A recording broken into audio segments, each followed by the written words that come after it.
Morning everyone, I'm Meg Moore, Community Garden Specialist for the Parks Conservancy. Welcome back to New Beginning Guides to Gardening. Kayla Huff is behind the camera, killing it.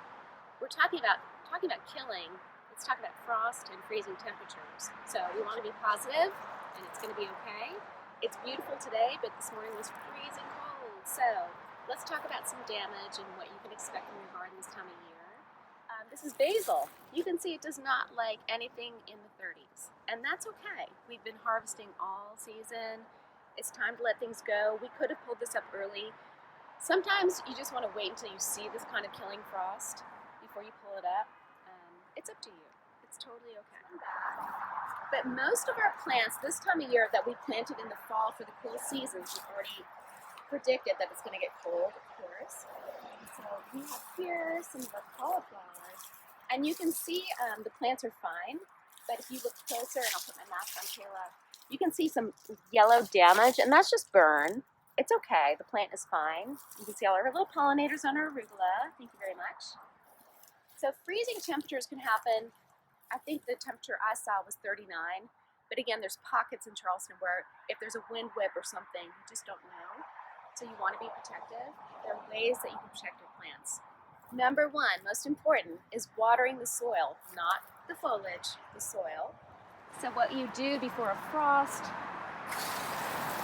you would just go ahead, almost even put the hose right on the soil and just soak them really well. So when I first started gardening, many moons ago, too many to count, I was like, oh my gosh, it's gonna freeze, what do I do? And someone said, water the soil carefully. And I was like, what? It just didn't seem like it made sense. I was like, isn't that gonna make them freeze? And no, it's scientific. Water is a great insulator. So you want your plants to be luscious and feel healthy and strong. You don't want them to be desiccated, which means dry and stressed out on top of being frozen. So you just wanna water that soil really well, not the tops, again, not the tops. Then what you can do, especially if you have seedlings or like tender lettuce, this is a non-seeding straw. You can also use hay. You can use pine straw too, it's just real prickly. But, and you can buy this at Hyams, Red Top, Lowe's, Home Depot.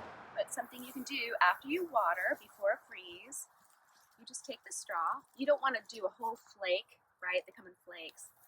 You just gently sprinkle maybe 3 inches over the top. And that just protects these little baby leaves from getting burned. So a lot of these plants will survive a freeze, but if the frost touches, the leaves, they can get burned and then they get mushy, so you have to wait for a resurgence. But if you protect them with straw or hay, then that will protect their little leaves from getting touched by the frost.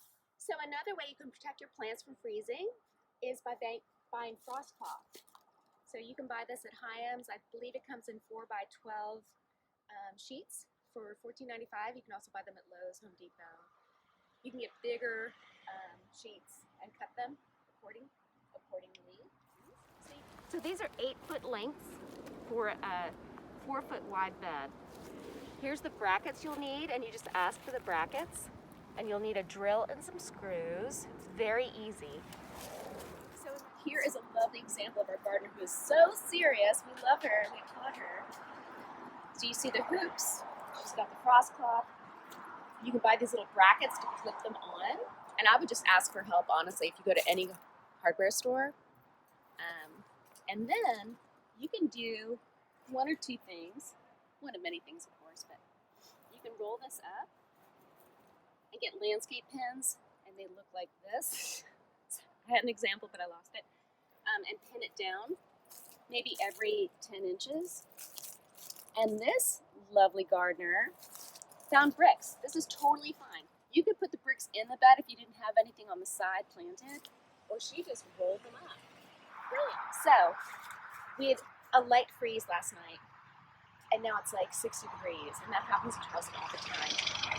So what I would recommend, when it warms up above freezing, take those bricks off, open this up. The plants need to breathe. This is like a hot little greenhouse, and they're doing so well. There's so much water in the soil.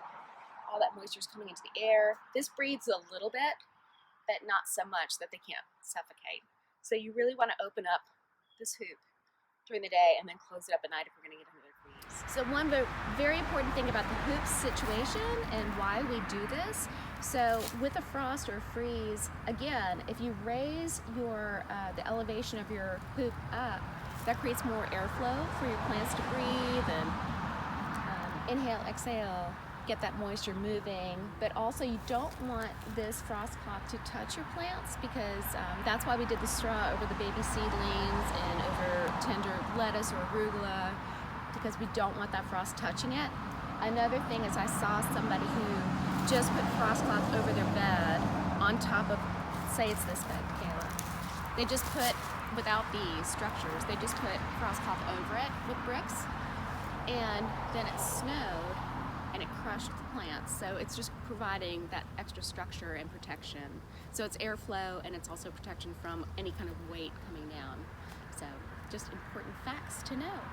And I hope it doesn't freeze again, but I'm sure it will. So just be aware.